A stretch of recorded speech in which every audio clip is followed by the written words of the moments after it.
area that we live in. Beautiful surroundings we have. I'm grateful, Father, for those who prepared for this meeting and make sure that as a city we do things the right. We pray, Father in heaven, a blessing on those who volunteer to participate. Pray that will bless them. We ask for continued blessing upon our city, that will be protected and that it'll grow and be a beautiful place to live. This is our prayer in the name of Jesus Christ. Amen. Allegiance. I pledge allegiance to the flag of the United States of America and to the republic for which it stands, one nation under God, indivisible, with liberty and justice for all. All right, thank you, Mayor. Are those the packets there? Oh, yep. Thank you. Okay, next item on our agenda is public comments. I'm not seeing any public joining us tonight. We do have one online, but he has not raised his hand. Okay.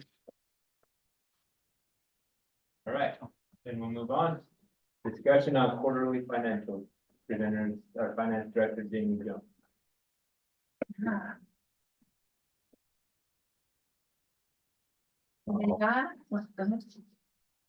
This is why I'm not in charge of the meeting. Sorry, I missed item number 1. I thought that was a pledge of allegiance. Can I go back to item number 1? Discussion or action to approve April 25th, 2024 audit committee meeting minutes. I'll move that they be approved as corrected. You made, yeah. Yes, So, sir. move that we approve them. Second, that's what you want to do. I was gonna say, Okay. I wasn't here for the meeting. All right, all in favor, say aye. Aye. Any opposed? Okay, thank you. Sorry, now we'll go to Jamie with that financial. Thank you. So we're talking about third quarter, which is January through March of 2024. As per usual, this first slide is just an overview of all the major funds. For the general fund, the audit center, and then the enterprise funds. The 75% of the year has gone by, and so this is just showing how we measure up to that 75%. The general fund revenues are low because of building permits. And B and C road funds, the B and C road funds, this is 3 of 6 that have come in. And then, because of where the market is on the building permits, they were low, but we did amend the budget in April. And so these numbers are reflective of prior to that budget amendment in April.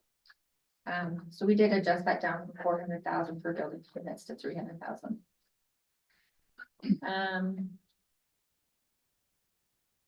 In the aquatic center, basically because the season is in the summertime, and so this is reflective of more than 50% of off season.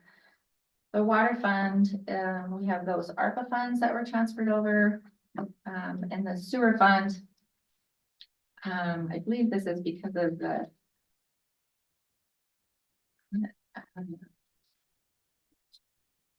revenues were a little bit high because of the because of the interest earnings. At this point in time, there were 62,000 in interest earnings when we only budgeted 10. Same thing in the stormwater and then the solid waste fund. You feel like those are gonna come to even, closer to even at the end? Yeah, we did some adjustments in the budget amendment. Oh. On the next page, we talk about the revenues by quarter. So this is just looking at all the revenues, first quarter, second quarter, third quarter. In the general fund, the second quarter is when we receive the majority of the property tax revenues that come in. And then again in the aquatic center, because first quarter is when we our most active and used audit center.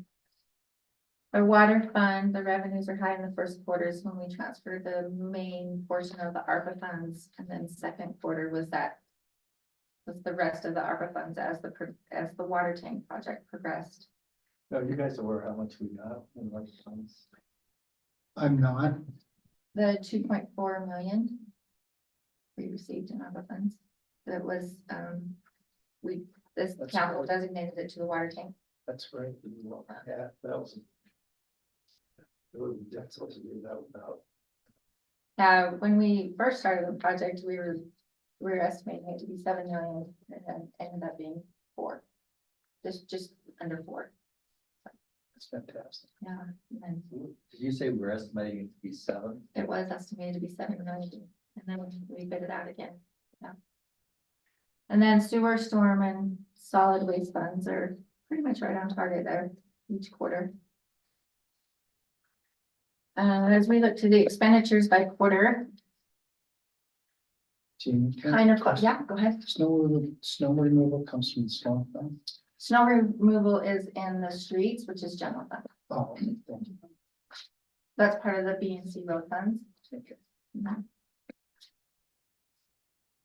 Expenditures by quarter. Again, it kind of follows, how we receive, a little bit how we receive the revenues. The general fund's pretty even, and again, the aquatic center, because that first quarter is when most of the activity is. And then, as we just discussed, the water fund as this pertains to that water tank project.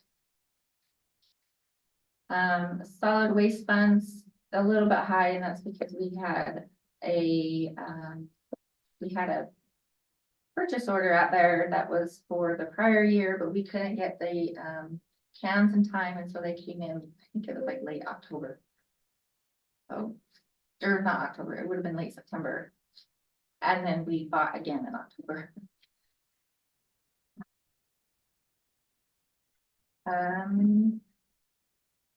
The next slide, this is just a deeper dive into the general fund revenues by department.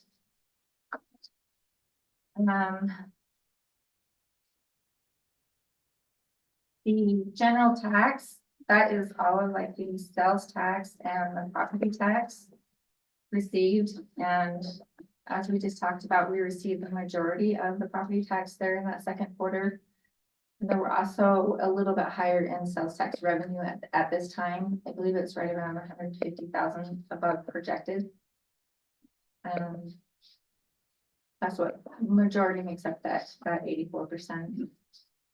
Licenses and permits has to do with the building permits. At the time, we're only about 47% of building permits. That's right out in flow. Intergovernmental revenue, this is where the BNC road funds come in.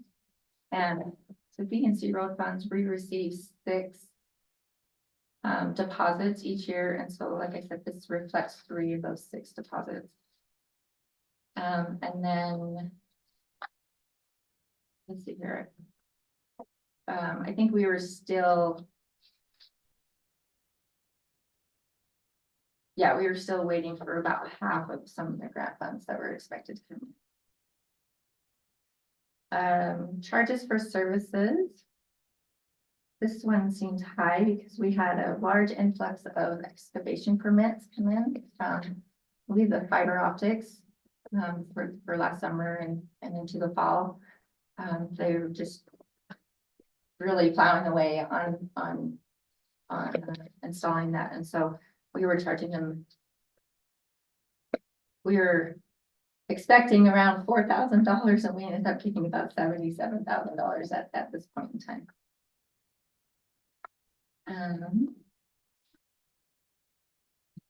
Fines and forfeitures, just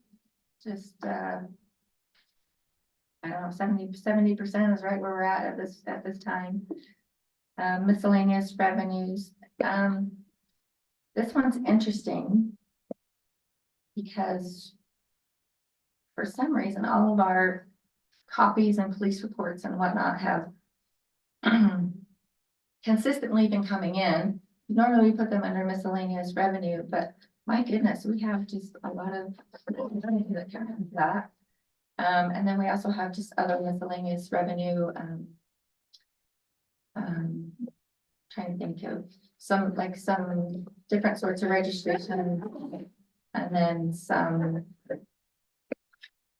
what do I want to say?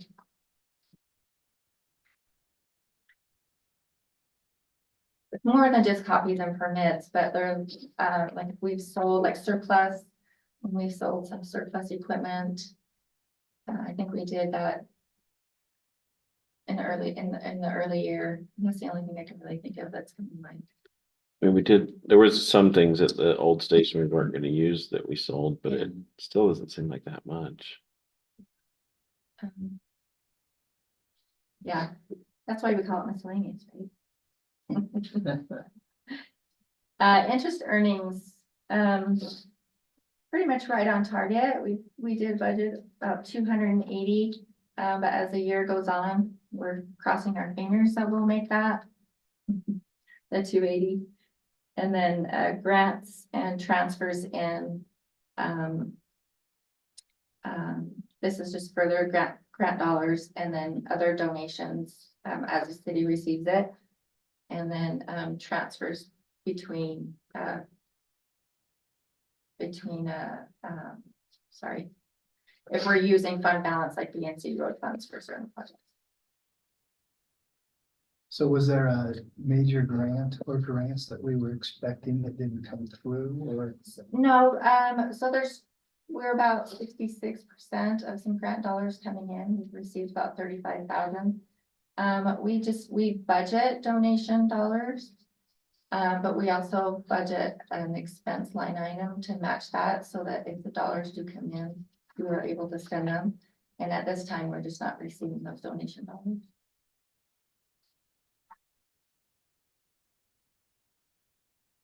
Who do the donations come from generally?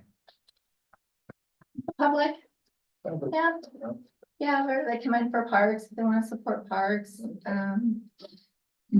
recreation. A lot of times we'll get some for the public safety department. $50,000 donation from a citizen for the pickleball courts. Yeah. We'll be announcing. When we dedicate those on the 26th, John? Next Wednesday. 26th, so, Little Pythons, yeah, it's exciting. Yeah. And then on to general fund expenditures by department. The way I just want to hit on, I think all the departments are pretty much doing well, that 75% mark, so. Just touch on a couple of them here. Finance is lower in this, at this time. There was a full-time employee that was budgeted in there, but the first quarter, it was empty. Same thing with the planning department. We didn't hire until second quarter. Non-departmental, they're at 99%.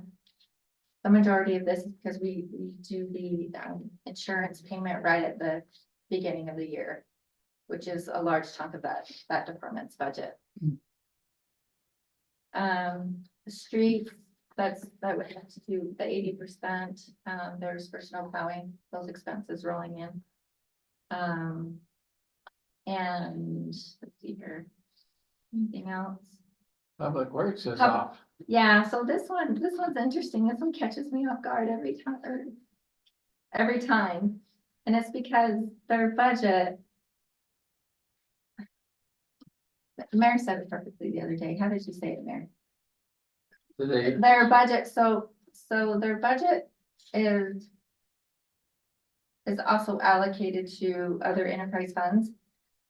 And so there's an admin offset fee, and so we apply the admin offset fee as to budget, but the expenses aren't necessarily expensed in line with that offset. And so that's what skews the data. Oh, hello. It's not that they do most of the work in the summer. No, it's just that they haven't expensed their full budget, but the It's a- offset. It's a has standard allocation. Yeah. So straight amount each month. Yeah. The allocation, but obviously they spend the money differently, but the admin is. Yeah, it's yeah, it's equally distributed. On to sales tax. I was hoping to have sales tax number today, since it's due today, but I'll probably get it 20 minutes after this meeting ends. So this is as of March of 2024. And you could see there in January, February into March, kind of cooling off, but still above budget. At about 157,000 or 4.6% above the projected budget. But we're still over 3% over year to date from last year. Sales tax has been really strange. Historically, it's kind of been just like steady with increases. In the last couple of months, it's been going. You know, I know the mayor of Sandy was talking to me, he's concerned about that revenue in his city because it's, you know, we all got used to it just kind of climbing and now it's Steady. leveled out, kind of falling off a little bit, so. As a variant. Does the city get, I guess, does the city get any benefit from these deals that the state has negotiated with online retailers? That's where we get the good share of our money. Without that, if they wouldn't have passed that, I mean, you can see, you know, we used to get a couple million. Now it's, you know, 4.6. So when they pass that, you get the sales tax on where the products delivered.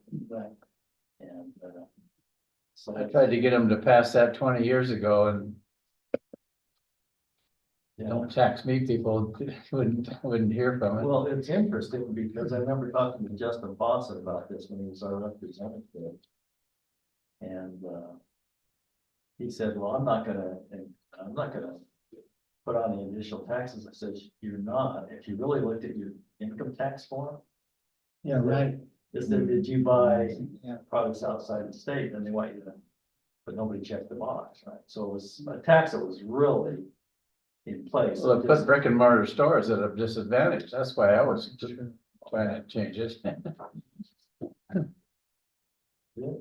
And the brick and mortar stores are the ones that support cities like ours. You see these major retailers on everything that donate to all these things in our city, and here we're giving a break to the guys back in New York or Kansas City or someplace. And then the next slide is just more on sales tax, just shows the total state. Or, yeah, the total state of Utah generated sales tax, and then what's generated in the city is just below that. I think these two graphs are kind of neat to look at. So up top for 2024, we look at the red line. And then the second graph, if you look at the blue line, like in November and December, you can see there was more money being spent in the city than outside of the city, like statewide. That's how I see that. I don't know if that's true or not, but just because those dollars were more for North Buchan City. I'm almost surprised. Those are monthly figures, right? Monthly figures, I'm yeah. a little surprised that there's such a difference between the June figure and the July figure in both of those graphs. Yeah. It's there and it's very distinct there. And it's statewide, it's the same thing. That surprises me. I wouldn't have expected the activity to adjust that much. June to July, I could see June to October, June to January, but that surprises me. Yeah. Mm. Vacation. Get ready for buying big things to take in the mountains. Machines to ride. What's this last 2 months, right? This is. It actually does. receipt. This isn't one. Through. Oh, It's does it? through- Okay, That's all last. I'll have to think about that then. Yeah. That makes a little bit more sense.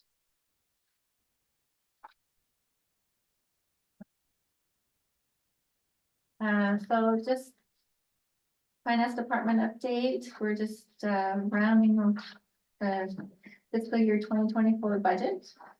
The council adopted a budget on Tuesday night.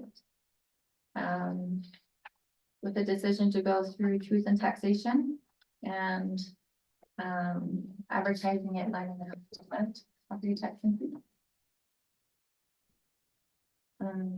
So that will be on August 13th. Well, tentatively, right now it's August 13th. So we're still working with the details out with the county. Yeah, but, sure. Don't want to go to property, $101,000. Homeowners insurances are going up double digits in the last few years. So that doesn't surprise me. Car insurance, terrible. No. There are a lot of homes on insurance companies with all these fires and. Yeah, they spread it over a broad area, don't they? I mean, it's not just where the fire happens or where the hurricane is. They're actually refusing to, a lot of companies are pulling out of areas of California with fires, so they're not renewing policies, they want to issue new. Big names are pulling out, yeah. We have that happening here too, you know. Companies not insuring up on the benches. Certain companies. Hmm. I didn't know that. Well, it should get people to think twice about rebuilding following a hurricane. I mean, they just keep putting it up again, you know, and knowing that might be 1 year, 2 year, 3 year, but they're gonna come through again. Yeah, it's, One thing too, just to give you some insight, actually, I think there's some feedback. We've got sidewalks in the city that are not in real good shape. And so as part of that increase that Jamie just mentioned, is allocating an additional $100,000 to start chipping away at our sidewalk problem, So to speak. so to speak. Fixing the chips. grinding along. Yeah. We think there's, you know, quite a bit more out there than that that needs to be I know you repaired. But we're gonna start hammering away at that. That's about every, correct me if I'm wrong, Jamie. About every 1% increase in property taxes, about $25,000. In taxes, so you can see that alone is 4%. Any idea how long it'll take you to, at that rate, at 100,000 a year or whatever it is, to cover those repairs? Is that That's a a how many 5-year more by plan? bad, right? Well, Yeah, it, It was 100,000 more than what we budgeted. And we budgeted 70. so we'll have 170 to spend, but we think it's probably about $500,000 bill, the best we can estimate, so it's kind of a 4-year plan. So we'll try to get on the repair basis, along with some compliance on ADA matters. Some areas of our city, we don't even have ADA ramps. So, then we'll try to get a little bit better on identifying, marking those that are in need of repair that might not get it. some of us said those darn trees just keep growing and raising up the side. Actually, I asked John about that, and that's the property owner has to fix those. Oh, That's the, That makes sense. isn't that correct, John? Yes, So you see those where it's pushed up, and that is the responsibility of. so how do they do that? Do they get the city to come and do it and they pay for it, or? They probably have the option, but I'd imagine it's better when we bid it out, it's charging. Because of the volume. Years ago, I called the city, this is years ago, but we called the city about fixing some curbing, and they said that we'll fix it to bill you. We don't want you to go out and just get some random contractor that we don't know the quality and those kinds of things. I don't know if that's still the case. I would think that makes sense.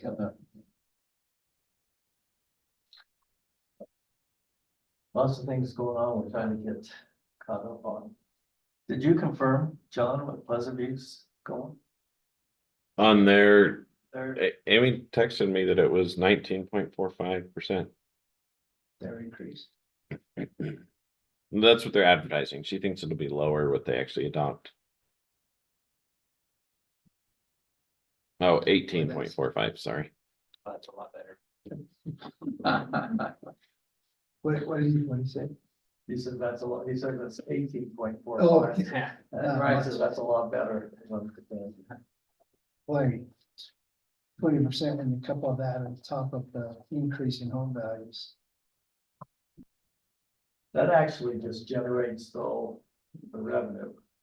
So when we say, when we write an increase, we're looking at the revenue, for instance, if it's 2.5 million we collect, and say we want 10% more, then we back into the rate. So With all the new homes. So it kind of, yeah, because we don't have to do a truth in taxation on growth in homes in the city.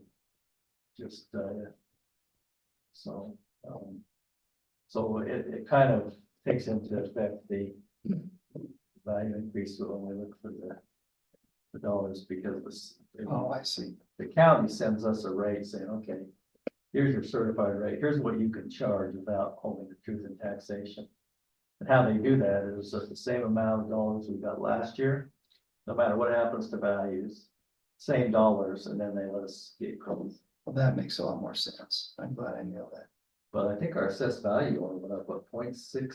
I mean, it wasn't, It's kind of softened, yeah. it didn't go up much. It would seem like building a budget that you would start with your inflation rate, and then you would start with growth. I mean, then you would add growth. And that would put you close to what a normal increase would be. Here's the problem, Randy, with that calculation. So, our property tax is 2 points, let's just round it to 2.6 million. That's what we collected. So when you look at the normal inflation rate and say, okay, if it's 5%, let's increase property taxes 5%. But the problem is that you have wages that are like $4.5 million.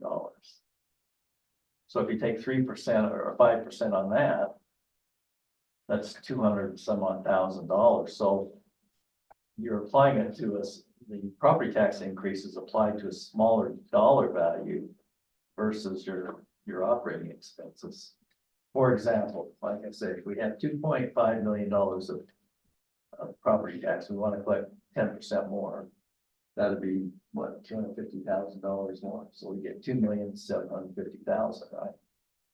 So a $250,000 increase on 10%.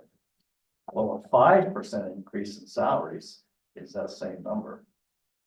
So if you only look at the inflation number on that smaller property tax compared to our operating budget.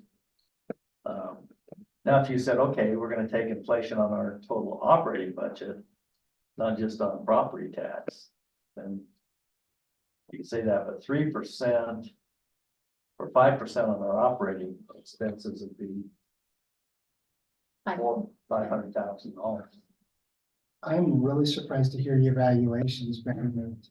Yeah, that's the county. Especially in a place like North Ogden. That's not what's happening in the state. That's not what we're seeing in our appraisals.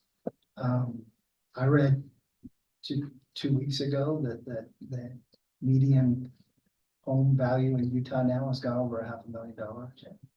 So that actually is a big surprise for me. That's. Yeah, it, county assesses it, and it came in at 0.65%. What did we assess at 2 something billion? Yeah, 2.2. And I, Hardly. Yeah, they did say that the average home value in North Ogden is 525, which was that 2 years ago. yeah, I would expect to be higher than the average for the state. And I was reading an article today. North Ogden ranks 3rd in the state in increase in home values. But yet they only assessed at 0.65. I guess, That sounds more like what they're saying. Yeah, but the county does the assessment. and we're dependent upon that. That's Well- just our role. That's, then they back into the certified tax rate to get us the dollars, basically. Right, but the assessor's office is who's responsible for assessing the value of the home. And I realize that that market value is never up to what actual market is, but you'd think they'd be consistent, yeah. That's interesting. Yeah. I wonder how that model works. Monday, I would like to Yeah. know. Let's not keep bloating the minutes of this meeting.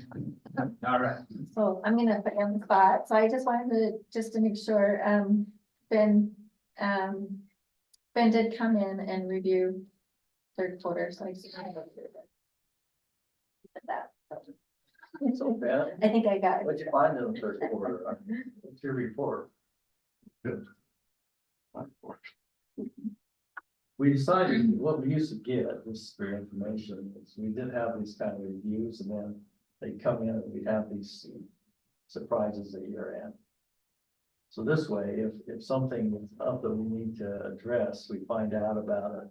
We do 2 quarterly reviews, just to make sure that there's no surprises accumulating us. Great.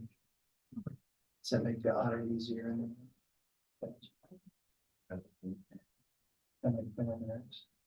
Yeah, they've given kind of got a hand on what's going on, but, you know, the other thing too, Randy, that, kind of throws us off a little bit from the inflationary thing, which, you know, has a basis in it, but, so let's say wage increases generally 3.8%, I think is the last number I said, or right around 4%. That may be true until you get to public safety, which is the largest department we have here. Ogden City this year is giving their fire and police last I heard 10%. Keep the budget in the pants. Yeah, and, you know, trying to find the public safety officers is not easy. So we've opted to try to retain the ones we have. In the city. It bids everybody up, and each city's got the same problem. And and I they're call trying- them squirrel pigs, right? Because then we have to increase to keep them and then they, you know. it's just- Yeah, at some point it's gotta end. It's hard enough just to find other employees, but then you can't, so it's a little bit complex. I mean, it would be nice to have that tied to inflationary number if it was comprised of things that were like the pool. I'm looking at the chemicals at the pool.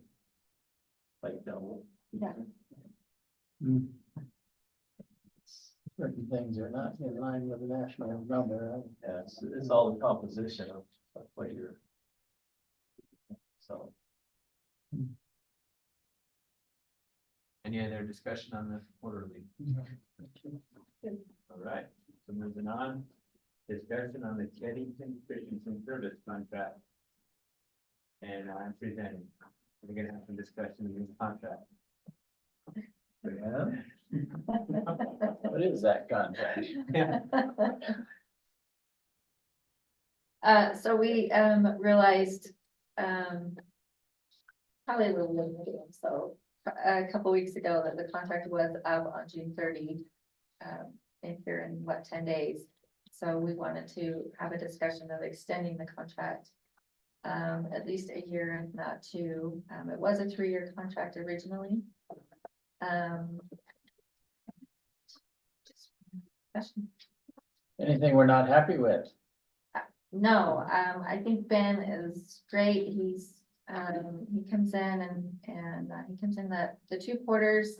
We go over things. He's here pretty much all day. And, I email him when I need to. And, makes the audit process really nice. He comes in and does the financial statements, helps put those together. And, yeah, I really enjoy working with Ben and the group, so. Under governmental standards, how long is that current contract been in place? So it's been 3 years. With our policy, we could go up to 5 years and extend up to 8 years. So, And there's no, under governmental standards, there's no bright line in there. A certain number of years. Only the one that we established in our policy. So the state doesn't give one, but we say initial period up to 5 years and you can extend for 3 more. They do like that we separate, and we have done that. We separate the financial services with the auditor, so our auditor is Gilbert and Stewart. Sure. Yeah, and so that's probably the one thing that Oh, we do encourage. Okay, you know what? Uh-huh. I didn't put two and two together. Yep. So this is a consulting. This is our consultant. Yeah. There's some cross check there between the two organizations and ourselves, yeah. So do we have a proposal from them? I do not. Oh, okay. We have a proposal. Well, I think it's good that they have done a nice job and. As you know, it takes a couple of years to get your hands around everything, right? So Sure, yeah. they just got their hands around pretty much everything. Right, Dan, or is it everything? I think it's pretty much. So, So is this, sorry, can I ask a question? Is this just extending the current contract at current pricing? that was my question, is what's the proposal? As far as I know, yes.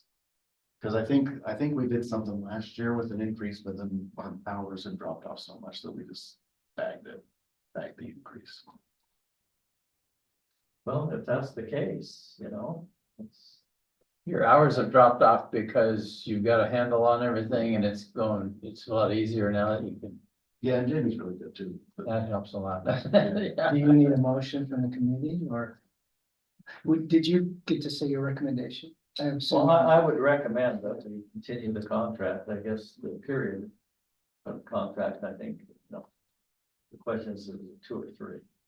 Or did you say we can only do 2 under our policy, John? Up to 8. Booked 8.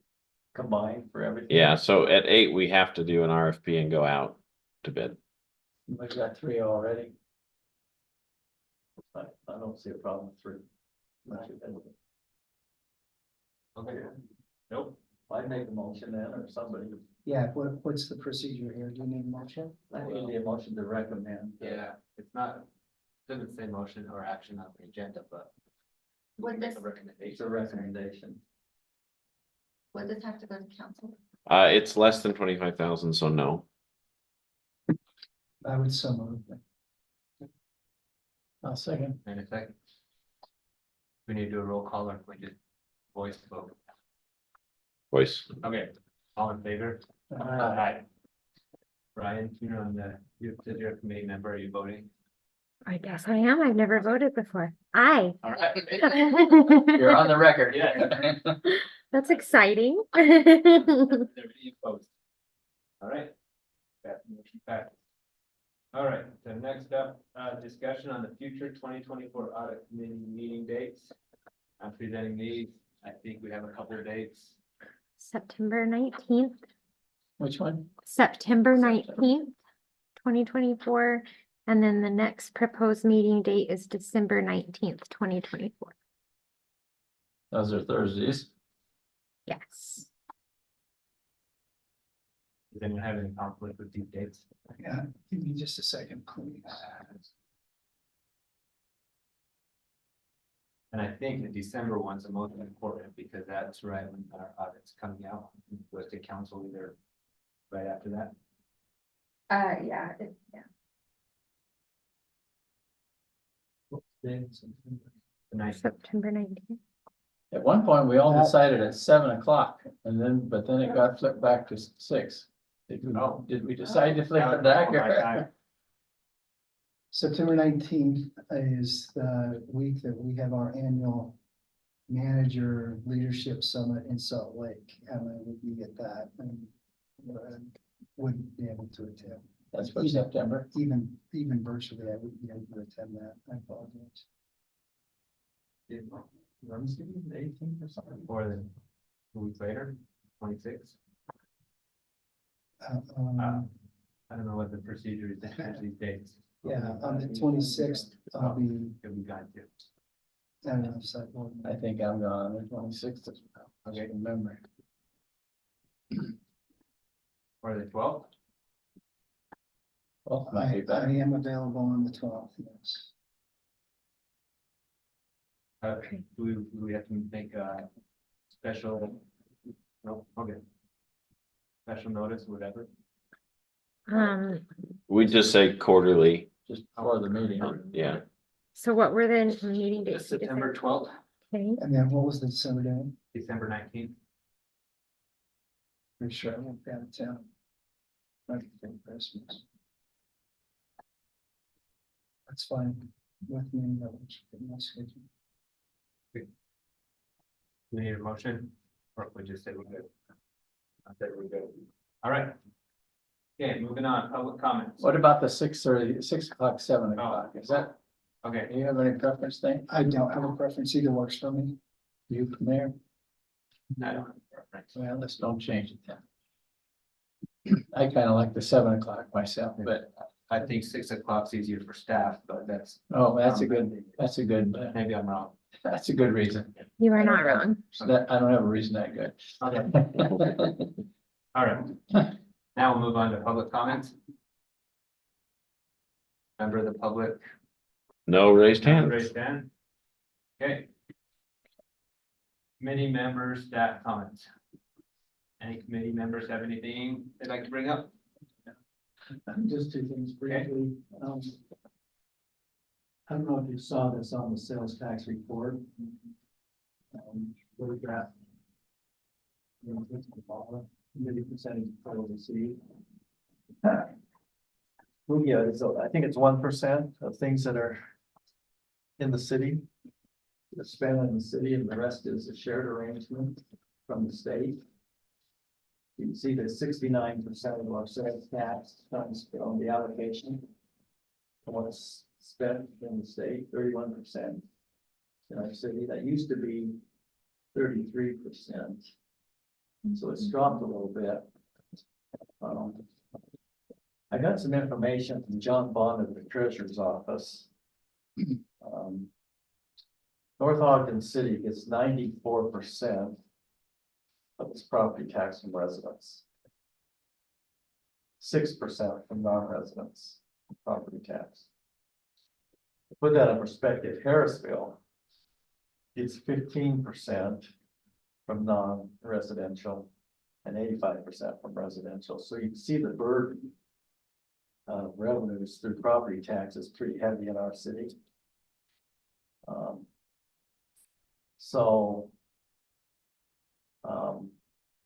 We're hoping that this development that will be just west of where America First is going to relocate will kind of help us lighten that burden through commercial sales tax and through additional sales tax. If the tenants that are coming there come to fruition, that we'll have some pretty good Increase.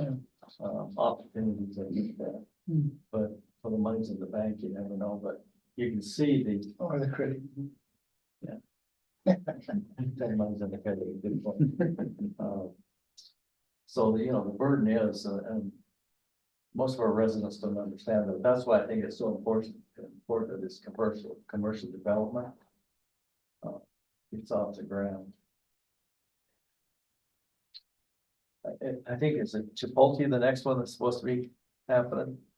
That's the one that's been announced, that and the Mountain America. But there's some good potential tenants that he's got letters of intent with, so that would be good. Yeah. Awesome.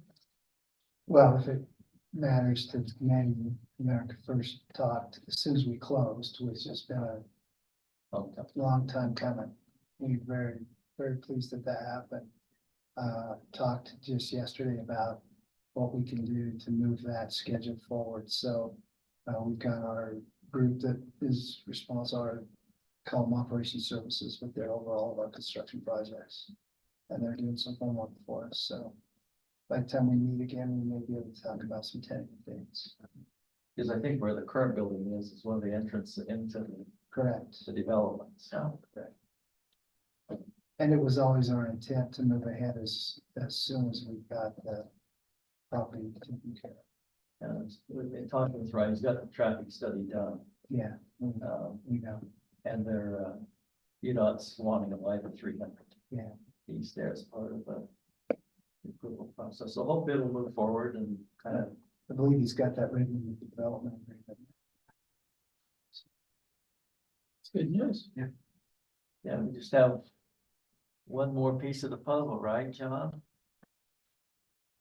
And I heard from Ben again today, we're still working on some paperwork For another tenant. for the bond, for the pond. Oh, the bond. Yeah, we gotta get that pond moved. Yeah. So Not a bond, sorry, a pond. Okay. the pond is just on that west side there, 27 back over there, yeah, just South of Howe.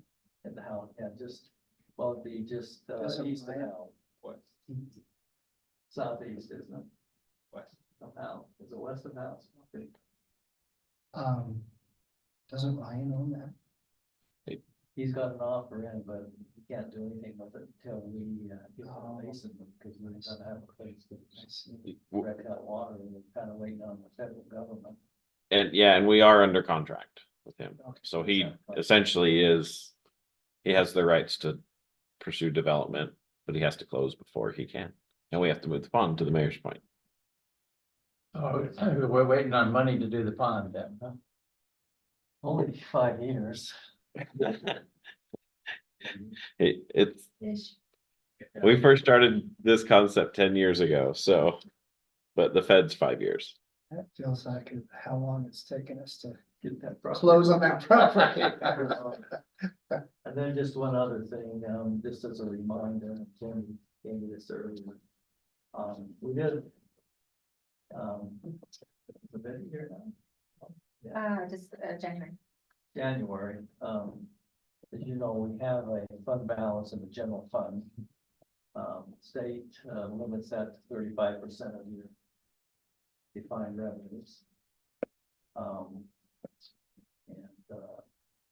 We're trying to keep that between 20 and 25, no less than 15, so that money is basically, we're hoping available. We invested about $5 million and a little bit longer term in government securities and commercial paper, try to increase the income to the city. So we do have that out there sitting there. I was just looking at this.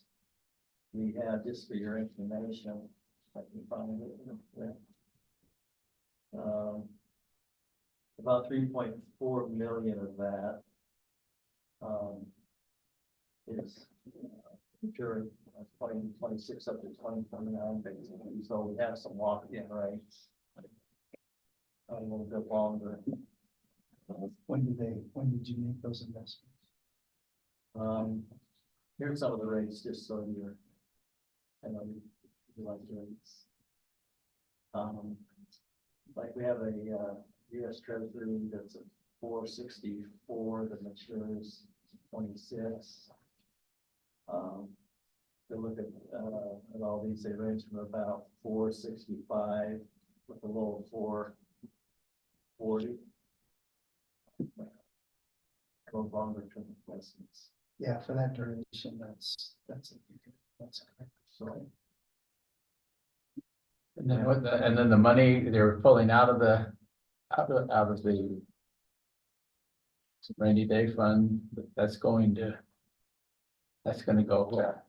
goes to capital projects fund. Capital projects. And so what do we have, a little over 30 right now? So the council will make a decision on whether to take that to 25 and 20. Then the money will go for capital projects, which we've identified 5-year plan on those. I'm one who likes to have the money to spend before I spend it. So, Yeah. you know, it's there to kind of, I don't want to get too far off base, but you know, a lot of our park equipment was 25 years old. And what's the average life, John? 15? 20? 15, I mean, and we had a lot that were past their maturity.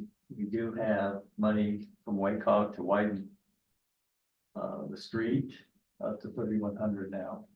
That money's been allocated to us for 2026 to widen that all the way up All the way up. to 3,100. Wow, okay. Yeah, we're thinking that's where it ends, because it's getting so expensive to for right of way.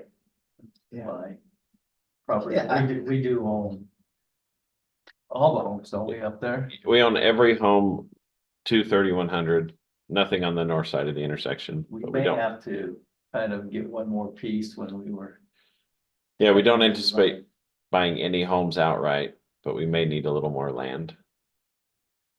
And side yards. so, you know, we're setting some point in time, something's gotta happen with that ground up by Eden Barker Park, Mhm. right? Yeah, it's been sitting there for 20 years undeveloped. And that's gonna take a chunk of money, yeah. So we're trying to identify things. I mean, I didn't list all the projects Jamie's got. You know, a list of those projects, but we're trying to accumulate funds so that we have those. I think that's great. I don't think cities should hold excess funds on the sideline. I mean, you know, we have capacity here to raise funds if we had to, and I think I don't like when we get up to 35%, just holding them, not doing any good. And then the interest rate won't always be what it is, yeah. And that's frankly a problem. Because that's been kind of a softening blow to the inflation. Because interest income's coming in to offset some of that inflation. And That's when really interest good in- coming in, doesn't The it? interest income will go away, but the effects of inflation won't. So at some point in time, and then the other thing that I think is important for this committee to know is that the bond we have on the public safety building is a callable bond. Oh. And the interest rates, I think on the big tranche was 1.99%. There's an incentive there, isn't there? Well, you know, Think they they do normally, that? they normally don't. I think Bank of Utah bought it. Uh, I think they have it, so. It'd And be a dirty trick if they did. the tranches start at a low rate and then work their way up based upon, The call is on their side, they could call it. I haven't had a history of doing it. And we're paying off the low rates. A lot of people say, why don't you just pay it off? Well, at some point in time. doesn't make sense to pay it off right now at 1.9. Yeah, because we're earning 5%. Yeah, exactly.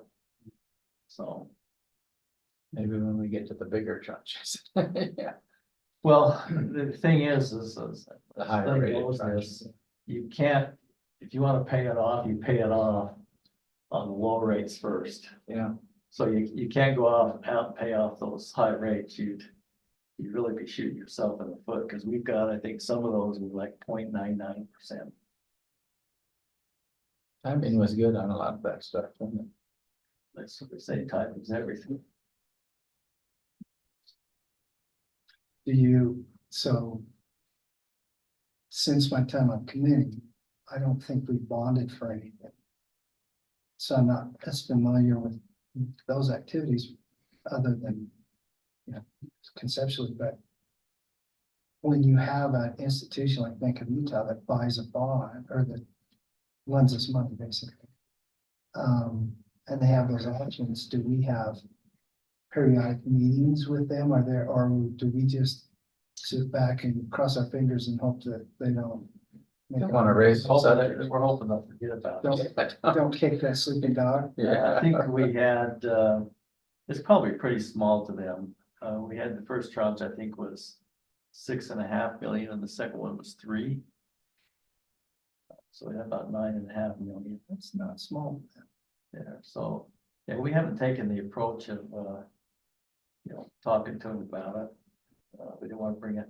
Up. No, I get not wanting to bring that to anybody's attention, but I wonder if, there's any communication that would give us a heads up if they would consider it. I think they'd have to give us notice, and I think they can only do it on certain dates, as I recall. Is that what it is? Okay. Yeah, But the only bond we've taken is the sales tax revenue bond on this building here. It's interesting, I think Ryan was telling me this.